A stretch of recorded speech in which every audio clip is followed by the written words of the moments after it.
Recently I came across a video. I think it was Stephanie Ike, if I'm not mistaken.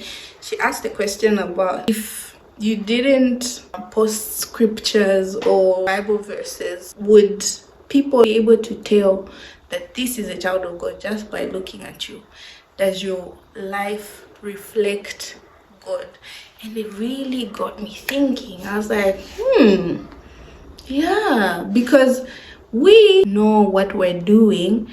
God overall knows who we are and what we're thinking and what's in our heart, because the most important thing is the posture of our heart. So this is not to say that we should care about how people look at us. This is to say that, are you helping yourself win souls for God? Because God calls us to win souls. He calls us to spread his word.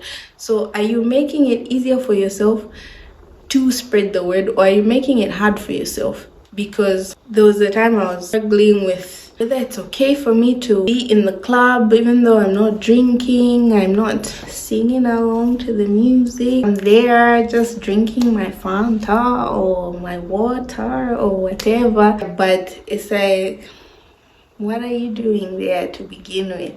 And I remember this analogy that I heard once, which was talking about food and the aroma that food has. When someone's in the kitchen cooking, you go there, you stay there for a while, you chat with them, you're not even there helping them or doing anything that they're doing. As soon as you leave, you will leave with that aroma. When you go out there, people will be able to tell and say, oh, you smell like food. Were you cooking or were you eating? And also I thought of another one, which is with fire. When you're around a fire or close to a fire, even when you're not the one that started that fire, when you leave that place, you will leave with the smoke from that fire. And when you go out there, people will be able to smell the smoke off your body or off your clothes.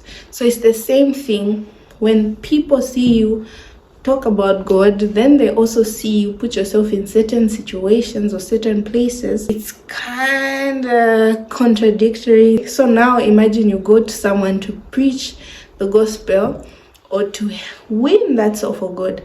They'll be there like, are you sure? Are you okay? I just saw you last night. Because they're not going to ask you, or they're not there thinking, this person is probably not drinking. So it's not you living for people or for people's approval. It is that helping you in any way? Is it helping you carry out God's work? Because why would you be doing something that disadvantages you from the work that you are meant to be doing? Because when we find ourselves in those places, yes, we are not doing things that are deemed sin, but you are living with that aroma from those places. And the more you are found in those places, the more you start getting comfortable, the more you start feeling like, oh well, I can drink something. It's not like I'm going to get drunk, because the word says we shouldn't get drunk. So I'm not getting drunk. I was at that point myself. Like, I thought I found a loophole.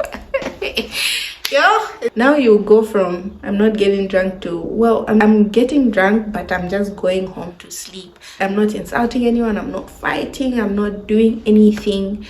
But when you're under the influence of alcohol or under the influence of these substances, it makes it very easy for the devil to come into your head and put thoughts in your head.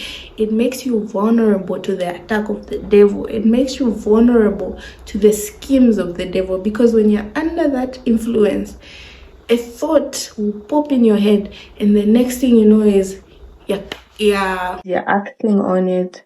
Whatever the thought was, when you wake up the following day and I'm embarrassed.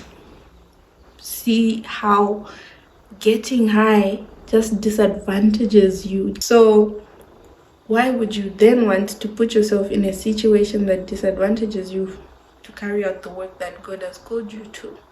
So if you're also in that space where you're struggling, think about if it's helping you, because that will most likely just help you fall back fall back into sin, fall back into the things that God has delivered you from, fall back into the things that God has removed you from, things that God has washed you clean off of, are the things that you are falling back in when you put yourself in certain situations.